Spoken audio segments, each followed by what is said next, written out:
the name which reflects the patriotism, the name which is the reflection of the Indian soul, the name which plays the melodious music of nationality on every heart of every Indian.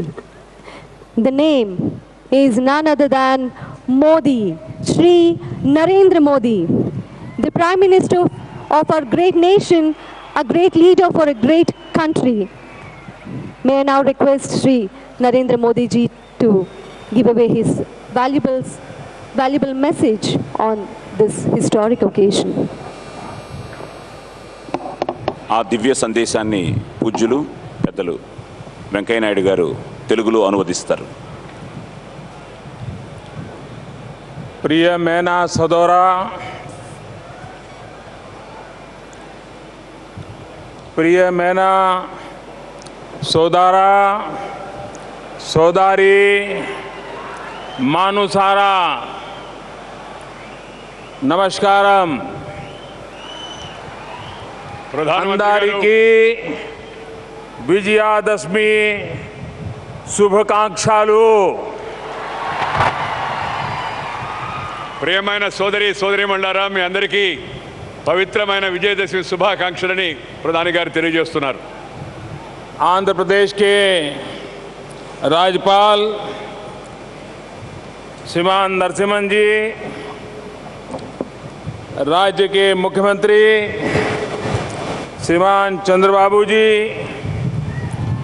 केंद्र में मंत्री परिषद के मेरे साथी श्रीमान वेंकैया नायडू जी, मंत्रिमंडल के मेरे साथी श्री अशोक गजपति राजू जी, सिंगापुर के minister for trade and industry mister S Eswaran, Tamil Nadu के राज्यपाल श्रीमान रोसैया जी, असम एवं नागालैंड के राज्यपाल श्रीमान पी.बी. आचार्य जी, तेलंगाना के मुख्यमंत्री श्रीमान के.सी. राव, सुप्रीम कोर्ट के न्यायाधीश जस्टिस एन.वी. रमणा जी, केंद्र में मंत्रिमंडल के मेरे साथी श्रीमान बंडारू दत्तात्रेय जी, केंद्र में मंत्रिमंडल के मेरे साथी श्रीमती निर्मला सीतारामन जी, जापान के state minister of economy, trade and industry mister Yosuke Takagi, केंद्र में मंत्रिमंडल के मेरे साथी Shriman Y S. Chowdary, Hyderabad high court के कार्यवाहक मुख्य न्यायाधीश जस्टिस दिलीप भोसले जी, आज विजयादशमी के इस पावन पर्व पर और नवरात्रि की शक्ति उपासना के बाद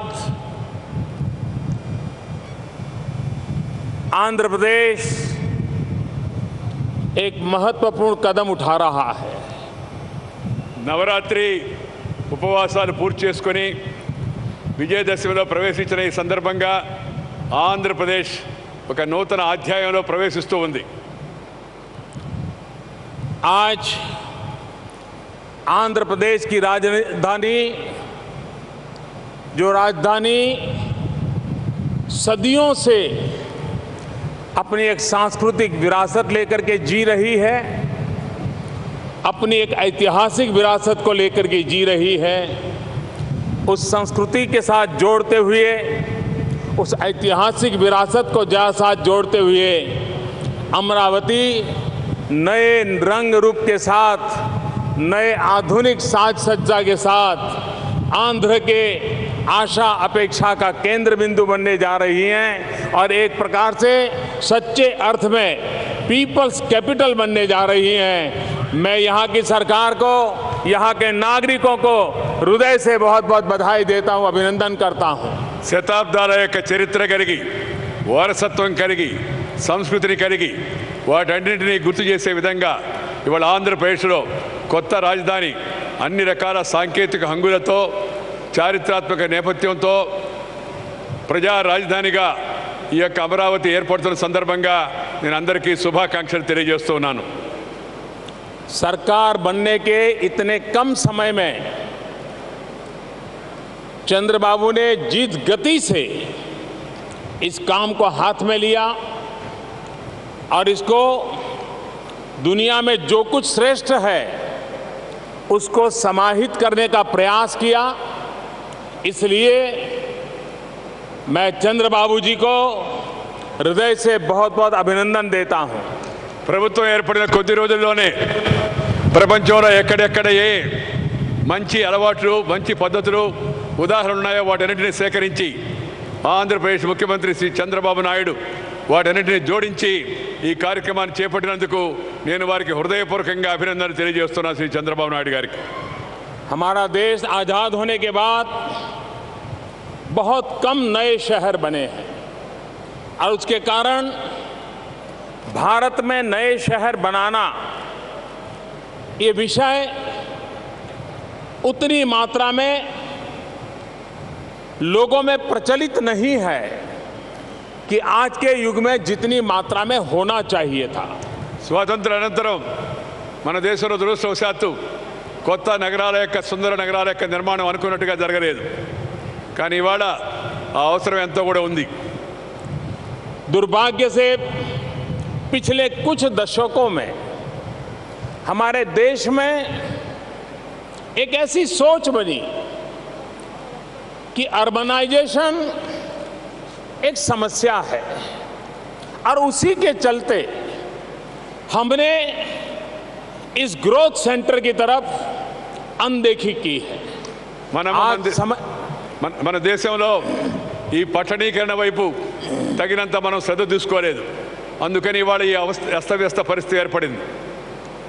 आज समय की मांग है कि अर्बन डेवलपमेंट को हमने समस्या नहीं मानना चाहिए, उसे एक अपॉर्चुनिटी मानना चाहिए। ఈ పట్టణీకరణ ఒక సమస్యగా కాకుండా ఇది ఒక గొప్ప మహత్తర అవకాశంగా చేపట్టి పట్టణాల యొక్క అభివృద్ధి కార్యక్రమాన్ని చేపట్టవలసి ఉంది। और इसीलिए भारत सरकार ने दुनिया जिस प्रकार से बदलती रही है, जिस प्रकार से टेक्नोलॉजी का उपयोग हो रहा है, हमें एक आधुनिक शहरों की रचना की ओर जाना होगा और 100 स्मार्ट सिटी की दिशा में जाने का एक अहम कदम भारत सरकार ने उठाया है।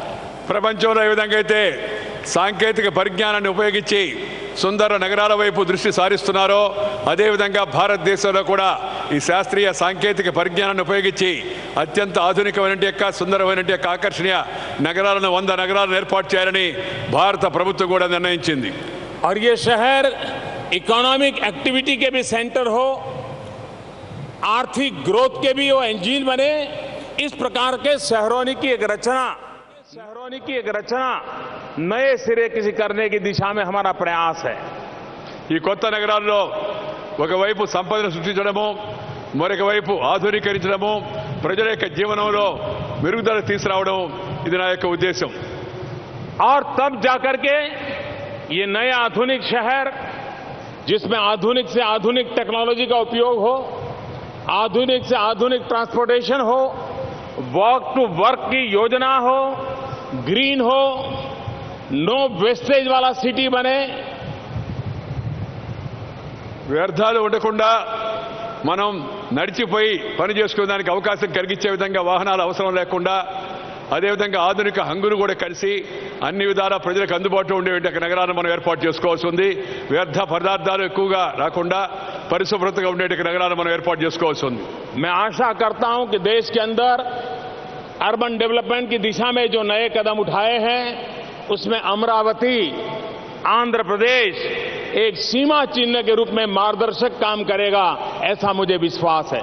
ఈ దేశంలో పట్టణాభివృద్ధి ఏదైతే వేగంగా ముందుకు వెళుతుందో దాంట్లో ఆంధ్రప్రదేశ్ ఈ అమరావతి నగరం కూడా ఒక ముఖ్య భాగస్వామి దిక్సూచిగా ఉండాలని చెప్పని నేను ఆశిస్తూ ఉన్నాను। अभी जापान के मंत्री श्री बता रहे थे कि नया शहर बनाना कितना कठिन होता है, उसका जापान को भली भांति अनुभव है। జపాన్ మంత్రి గారు ఇప్పుడే కొత్త నగరం ఏర్పాటు చేయడంలో ఎలాంటి సమస్యలు ఎదురవుతాయి, సవాళ్లు ఎదురవుతాయని అనేక అనుభవాలు ఇప్పుడు చెప్పారు।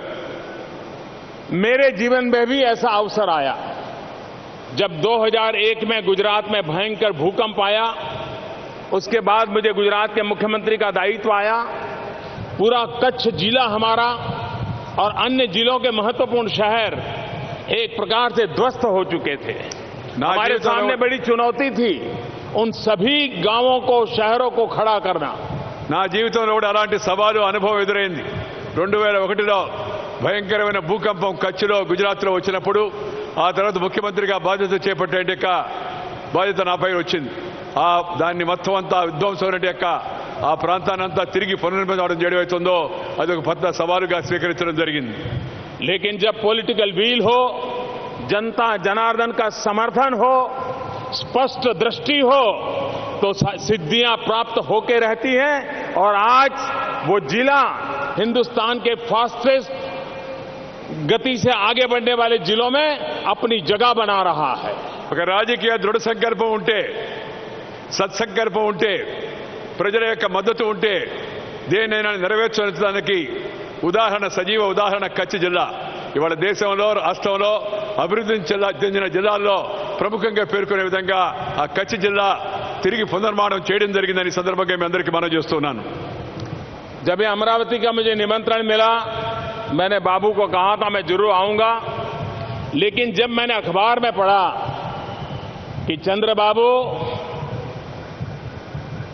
तेलंगाना के मुख्यमंत्री के घर गए, जाकर के उन्होंने उनका निमंत्रण दिया, ये जब समाचार मेरे पास आए तब मेरी खुशियों का पार नहीं रहा था और इसलिए मैं उनको विशेष बधाई देता हूं इस काम के लिए. ఈ యొక్క ఆంధ్రప్రదేశ్ యొక్క రాజధాని అమరావతికి శంకుస్థాపనకు రావాలని నాకు ఆహ్వానం ఇచ్చినప్పుడు నేను అంగీకరించాను. ఆ తర్వాత నాకు వార్తా ప్రసారాల ద్వారా సమాచారం తెలిసింది. శ్రీ చంద్రబాబు నాయుడు గారు తెలంగాణ ముఖ్యమంత్రి శ్రీ చంద్రశేఖరరావు గారి ఇంటికి వెళ్లి స్వయంగా ఆహ్వానించారని చెప్పారంటే నేను మనసులో ఎంతో సంతోషించాను. कुछ लोगों के राजनीतिक स्वार्थ के कारण विचार विमर्श की प्रक्रिया को पूर्ण किए बिना हड़बड़ में, जल्दबाजी में आंध्र और तेलंगाना विभाजन हुआ. రాజకీయ కారణాలతో సరైనటి యొక్క ఆలోచనలు చేయకుండా, పరిపక్వతతో భవిష్యత్తు గురించి ఆలోచించకుండా ఆ రోజు తొందరపాటుతో రాష్ట్ర విభజన ఆంధ్ర తెలంగాణగా ఏర్పాటు చేశారు నాటి పాలకులు. लेकिन इस सारी प्रक्रिया में जो निर्दोष लोगों को जान गंवानी पड़ी, संपत्ति का अपरंपार नुकसान हुआ, उसकी पीड़ा मुझे आज भी है. ఆ సందర్భంగా రెండు ప్రాంతాల్లో అమాయక జనం యొక్క ప్రాణాలు పోవడం, కొంత ఆస్తులు ధ్వంసం కావడం అవన్నీ కూడా నా మనసును ఎంతో కలిచివేశాయి. अंग्रेजों ने कुछ ऐसी चीजें छोड़ करके गए कि उसके कारण आज भी हमारे देश में कभी न कभी कोई न कोई तनाव पैदा होता है. ఇంగ్లీష్ వాళ్ళు పోతూ పోతూ కొన్ని అలాంటి ఆలోచనలు వదిలిపెట్టిపోయారు. వాటి కారణంగా మన దేశంలో కూడా అప్పుడప్పుడు ఇలాంటి ఉద్రిక్తతలు, వైషమ్యాలు వస్తూ ఉన్నాయి, జరుగుతూ ఉన్నాయి. पिछली सरकार की कुछ ऐसा करके गई है कि जिसके कारण आंध्र और तेलंगाना के बीच हर हमेशा कोई न कोई तनाव के कारण बने रहते हैं. గత ప్రభుత్వం పోతూ పోతూ సమస్యలను పరిష్కరించకుండా జటిలం చేసిపోయింది. అందుకని అప్పుడప్పుడు ఆంధ్ర తెలంగాణ మధ్య సమస్యలు కూడా ఏర్పడుతూ ఉన్నాయి. लेकिन अब समय की मांग है कि हम आंध्र और तेलंगाना, चाहे आंध्र हो चाहे तेलंगाना हो, हमारी आत्मा तेलुगु है. ఆంధ్రప్రదేశ్ కానీ తెలంగాణ కానీ మన అందరి యొక్క ఆత్మ, తెలుగువారి అందరి యొక్క ఆత్మ ఒకటే, తెలుగువారి అందరూ ఒకటే, తెలుగువారి ఆత్మ ఒకటే. और इस तेलुगु आत्मा की दो भुजाएं हैं, एक तेलंगाना एक आंध्र, और दोनों इतनी प्रगति करें, दोनों एक दूसरे को इतने पूरक हो कि हिंदुस्तान की शान बढ़ाने में ये हमारी शक्ति बनी रहे. ఈ తెలంగాణ, ఈ ఆంధ్ర రెండు కూడా భుజంగా పనిచేస్తే భారతదేశాన్ని శక్తివంతంగా దేశంగా తయారు చేయాలనే ప్రయత్నం అవుతుందో అది కూడా సంకల్పం సిద్ధిస్తుందనే విశ్వాసం నాకుంది. मुझे विश्वास है कि भारत सरकार ने जो एक स्टार्टअप का अभियान चलाया है, उस स्टार्टअप का सबसे ज्यादा लाभ लेने की किसी की ताकत है तो इस धरती की है. ఈ కేంద్ర ప్రభుత్వం ఏతుందో ఇది కొత్తగా సాంకేతిక పరిజ్ఞానాన్ని పెంచేట స్టార్టప్ అనే కార్యక్రమాన్ని చేపట్టింది. దాన్ని బాగా శక్తివంతంగా చేపట్టగలిగే శక్తి, తాహత్తు ఎక్కడ ఉందంటే ఈ భూమి పైన ఉంది, తెలుగు గడ్డ పైన ఉందని ప్రధానమంత్రి గారు చెప్పారు. आंध्र के लाखों जवान दुनिया के अनेक देशों में प्रोफेशनल्स के नाते अपनी उत्तम जगह बनाई है. మన ఆంధ్ర తెలుగు ప్రజలు, యువకులు ముఖ్యంగా ప్రపంచంలో అనేక చోట్ల వెళ్లి ప్రముఖమైన స్థానాలు అక్కడ సంపాదించారు, మనకి పేరు తెస్తూ ఉన్నారు. आंध्र प्रदेश जिसके पास ऐसे प्रतिभावान नौजवान हो, बुद्धिमान यूथ हो, वे इनोवेशन के लिए, स्टार्टअप के लिए एक पूरा नया साम्राज्य आंध्र की धरती पर खड़े कर सकते हैं। ఈ ఆంధ్రప్రదేశ్ చెందిన ఈ తెలుగు యువకులు, విద్యావంతులు, విద్యార్థులు వీళ్ళ తెలివి అమోఘమైనది. వీళ్ళందరూ కూడా చొరవ చూపించి ఈ స్టార్టప్ల విషయంలో మరింతగా శ్రద్ధ తీసుకుంటే ఇది ఒక నిశ్శబ్ద విప్లవంలాగా ఈ యొక్క ప్రక్రియ ప్రారంభమవుతుంది. దేశానికి, రాష్ట్రానికి మేలు జరుగుతుంది. मुझे विश्वास है कि इसके द्वारा आने वाले दिनों में आंध्र एक नई आर्थिक क्रांति का नेतृत्व करेगा. నాకు పూర్తి విశ్వాసం ఉంది. రాబోయే రోజుల్లో ఒక నవ్య ఆర్థిక క్రాంతిని ఆంధ్రప్రదేశ్ సాధించి పెడుతుందనే విశ్వాసం నాకుంది. ये युवा केंद्रीय आर्थिक क्रांति होगी. యువకులపై ఆధారపడే ఆర్థిక వ్యవస్థ, కేంద్రీకృత వ్యవస్థ రాబోతుంది. जिस देश के पास 800 मिलियन 65 साल से कम आयु की उम्र के नौजवान हो, वो देश नई आर्थिक शक्ति बन सकता है, नई आर्थिक क्रांति कर सकता है. ఏ దేశంలో అయితే 80 కోట్ల మంది ఈ యొక్క 25-40 సంవత్సరాల వయసు వాళ్ళు ఉన్నారో వాళ్ళు ప్రపంచంలో ఆర్థిక శక్తిగా ఎదిగేందుకు వాళ్ళు ముందుకు వెళ్తారనే విషయంలో ఏమాత్రం అనుమానం లేదు. और मुझे विश्वास है कि भले आंध्र और तेलंगाना अलग हुए हो, लेकिन दोनों में आगे बढ़ने की शक्ति है और दोनों एक दूसरे को पूरक बन करके आगे बढ़ने का प्रयास करेंगे. उतना ही दोनों प्रदेशों को लाभ होगा. ఆంధ్రప్రదేశ్ కానీ తెలంగాణ కానీ విడిపోయినప్పటికీ కూడా ఇద్దరూ తమ తెలివితేటలను ఉపయోగించి భుజం కలిపి పనిచేస్తే ప్రపంచంలో శక్తివంతంగా ముందుకు వెళ్లే అవకాశం ఉంది. ఆ విధంగా చేస్తారనే విశ్వాసం కూడా నాకుంది. जब अटल बिहारी वाजपेयी जी देश के प्रधानमंत्री थे, तब इस देश में 3 नए राज्य बने थे. 3 राज्यों का विभाजन हुआ था, लेकिन कोई कटुता नहीं थी, कोई संघर्ष नहीं हुआ, कोई लहू नहीं बहे और बाद में भी कोई संकट पैदा नहीं हुआ. मुझे आंध्र और तेलंगाना के बीच में भी वही स्थिति लाने का प्रयास करना है. శ్రీమాన్ అటల్ బిహారీ వాజ్పేయి గారి హయాంలో దేశంలో ఆనాడు 3 కొత్త రాష్ట్రాల నిర్మాణం జరిగింది. ఎలాంటి వైషమ్యాలు కానీ విద్వేషాలు కానీ చెలరేకుండా ఆ 3 రాష్ట్రాలు ఏర్పడ్డాయి, ముందుకు వెళ్తూ ఉన్నాయి. నాకు విశ్వాసం ఉంది. అదేవిధంగా ఆంధ్రప్రదేశ్, తెలంగాణ రాష్ట్రాలు కూడా కలిసికట్టుగా అభివృద్ధి పదంలో ముందుకు వెళ్తాయని చెప్పిన విశ్వాసం నాకుంది. पिछली सरकार ने बहुत सी ऐसी चीजें की हैं जिसको ठीक करने में हमारी काफी ताकत जा रही है, काफी समय जा रहा है. लेकिन मैं इन दोनों प्रदेशवासियों को विश्वास दिलाना चाहता हूं कि भारत सरकार हर प्रकार से आपके साथ रहेगी और हर संभव सहायता करती रहेगी. గతంలో ప్రభుత్వాలు చిన్నచూపు చూసే రాష్ట్రాలను, కానీ నేను మీకు హామీ ఇవ్వదలుచుకున్నాను. ఈ తెలుగు ప్రజలకు, తెలుగు రాష్ట్రాల రెండింటికి కూడా కావలసిన సంపూర్ణ సహాయ సహకారాలను కేంద్ర ప్రభుత్వం అందిస్తుంది. మిమ్మల్ని కూడా అభివృద్ధి పదంలో ముందుకు తీసుకెళ్లే ప్రయత్నం చేస్తాను, మనం చేస్తున్నాను. भारत सरकार और चंद्रबाबू के बीच में फ्रीक्वेंसी इतनी मैच होती है, काम करने में एक दूसरे को समझने में इतनी सुविधा है और उसके कारण सरकार बनने के बाद जो पहला ध्यान दिया गया वो हमें ह्यूमन रिसोर्स डेवलपमेंट पर दिया है. आंध्र के अंदर ह्यूमन रिसोर्स डेवलपमेंट का एक कैपिटल कैसे बने, उस दिशा में हमने ध्यान केंद्रित किया है. కేంద్ర ప్రభుత్వం, రాష్ట్ర ప్రభుత్వం ఈ రెండింటి మధ్య సరైన సమన్వయం ఉంది. ఏదైతే మానవ ఈ యొక్క మేధస్సు, శక్తి అయితే ఉందో దీన్ని సరిగా ఉపయోగించుకుంటే ఆంధ్రప్రదేశ్ మరింత ముందుకు వెళ్తుంది. ఆంధ్రప్రదేశ్లో శ్రీ చంద్రబాబు నాయుడు ఆ దిశలో ముందడుగు కూడా వేశారు. रीऑर्गेनाइजेशन एक्ट के तहत ह्यूमन रिसोर्स डेवलपमेंट को प्राथमिकता देकर के अब तक 11 शैक्षणिक संस्थानों के काम को आगे बढ़ाया गया है.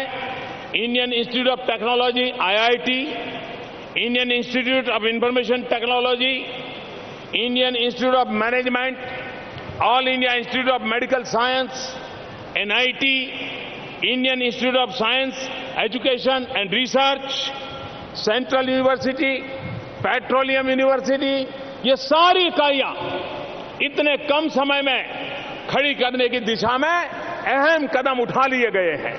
మానవ వనరుల యొక్క అభివృద్ధికి ఇక్కడ అపారమైన అవకాశం ఉందని గుర్తించి రాష్ట్ర విభజన సందర్భంగా ఏవైతే సంస్థల గురించి పేర్కొన్నారో ఆ సంస్థలన్నిటి కూడా అనతి కాలంలోనే వాటిని మంజూరు చేయడం జరిగింది, వాటిని ప్రారంభించడం జరిగింది.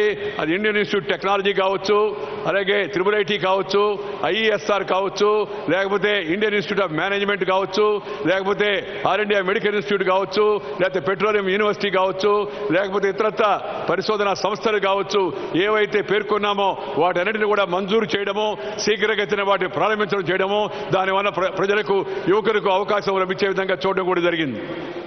प्रजा के इस राजधानी जब बन रही है तब आप लोग अपने अपने गांव से पवित्र माटी और पानी लाए हैं और आपने सच्चे अर्थ में इसको प्रजा की पाटनगरी बनाने की दिशा में एक सफल आयोजन किया है. మీరు ఈ కొత్త రాజధాని ఏర్పడేటప్పుడు మీ గ్రామాల నుంచి కొంత మట్టిని సేకరించి ఒక విజయవంతమైన రాజధానిగా దీన్ని ఏర్పాటు చేసే కోసం అని చెప్పి చొరవ చూపించారు. जब मुझे इस योजना का पता चला और आज मैं आ रहा था तो मुझे भी विचार आया. ఈ విషయం నాకు ఎప్పుడైతే తెలిసిందో, ఈ సమాచారం తెలిసిన తర్వాత నాకు కూడా అలాంటి ఆలోచన వచ్చింది. और मैं भी माटी और पानी साथ लेकर के आया. నేను కూడా మట్టిని మరియు నీరుని తీసుకొని తోడుగా ఢిల్లీ నుంచి ఇక్కడికి వచ్చాను కొత్త రాజధాని కోసం అని చెప్పని.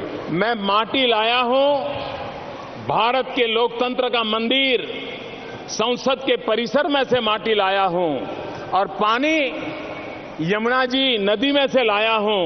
और यमुना जी हमारे देश में कोई भी नदी ये सिर्फ नदी नहीं होती है, हमारे देश में नदी एक संस्कृति होती है.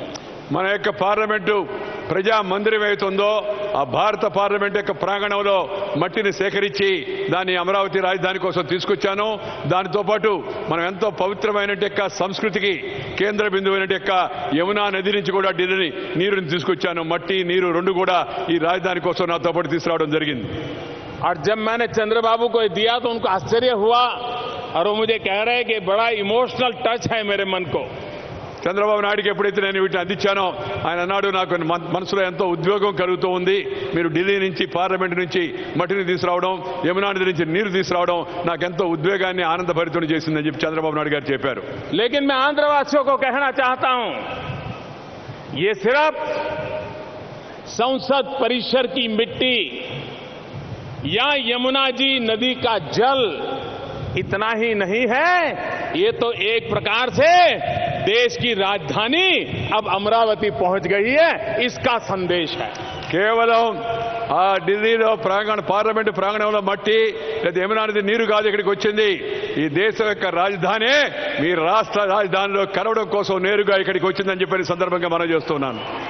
ये प्रतीक इस बात का संदेश लेकर के आया है, ये सिंबल में वो ताकत है, वो विश्वास देता है कि आंध्र के विकास की यात्रा में दिल्ली कंधे से कंधा मिला करके चलेगा, हर समय साथ रहेगा और नई ऊंचाइयों को पार करके रहेगा. ఇది కేవలం లాంఛనప్రాయంగా తెచ్చింది కాదు. దీని యొక్క సందేశం ఏమిటంటే ఆంధ్రప్రదేశ్ యొక్క అభివృద్ధి పదంలో ప్రతి అడుగులో కూడా కేంద్రం రాష్ట్రంతో కలిసి భుజం భుజం కలిపి నడుస్తుంది, మీ అభివృద్ధికి అన్ని విధాలా ప్రోత్సహిస్తుందని చెప్పని ఇది సంకేతం అని చెప్పని మీ అందరికీ మనం చేస్తున్నాను. जिन लोगों को आंध्र और तेलंगाना का विभाजन करने के साथ एक हमेशा की समस्या के बीज बोने का इरादा रहा है, वे आज भी विष पैदा करने के लिए उसमें खाद डाल रहे हैं. రాజకీయ కారణాలతో రాష్ట్ర విభజన ఆ దృష్టికోణంతో చూసిన వాళ్ళు ఇప్పుడు కూడా విభజన అయిన తర్వాత కూడా దీంట్లో విష బీజాలు నాటే ప్రయత్నం చేస్తూ ఉన్నారు. भ्रम फैलाने की कोशिश कर रहे हैं, భ్రమ కలిగించే ప్రయత్నాలు చేస్తూ नौजवानों की भावनाओं को भड़काने का प्रयास कर रहे हैं. యువకుల్లో ఉండే భావోద్రేకాలు రెచ్చగొట్టే ప్రయత్నాలు చేస్తూ ఉన్నారు. लेकिन मैं आज इस अमरावती सांस्कृतिक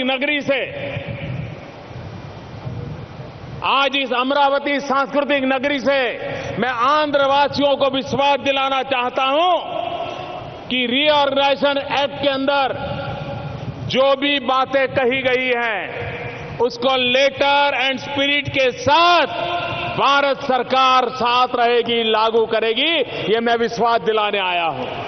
ఈ విషయం చిమ్మే ప్రయత్నాలు చేస్తున్న సందర్భంగా నేను ఆంధ్రప్రదేశ్ ప్రజానికానికి ముఖ్యంగా యువకులకు చెప్పదలుచుకున్నాను. రాష్ట్ర విభజన చట్టంలో పేర్కొన్న ప్రతి ఒక్క అంశాన్ని కూడా అక్షర సహా తూచా తప్పకుండా 100% దాన్ని అమలు చేసి చూపిస్తామని చెప్పని ఈ అమరావతి నగరం యొక్క సాక్షిగా నేను మీ అందరికీ కూడా హామీ ఇస్తూ ఉన్నాను. आप विश्वास रखिए, चंद्रबाबू और नरेंद्र मोदी की जोड़ी जो बातें तय हुई है उसको साकार करके रहेगी, समय सीमा में साकार करके रहेगी और आंध्र के सपनों को पूरा करके रहेगी. मेरे साथ बोलिए, भारत माता की, भारत माता की, भारत माता की జై హో. बहुत बहुत धन्यवाद. కేంద్ర ప్రభుత్వం నరేంద్ర మోడీ ప్రభుత్వం, రాష్ట్రంలోని చంద్రబాబు నాయుడు ప్రభుత్వం, మోడీ యొక్క బాబు యొక్క జోడీ ఏవైతే మీ యొక్క అభివృద్ధి పదంలో మీ కళ్ళున్నాయో వాటన్నిటిని కూడా శాతం సాకారం చేసి చూపిస్తామో, అవన్నీ కూడా నెరవేరుస్తామని చెప్పని మీ అందరికీ కూడా ఈ సందర్భంగా నేను హామీ ఇస్తూ ఉన్నాను. వారితో కూడా కలిసి అందరూ కూడా భారత్ మాతకి జయ అని చెప్పి నినాదం ఇచ్చారు. మనం అందరం కూడా దానికి స్పందించాం.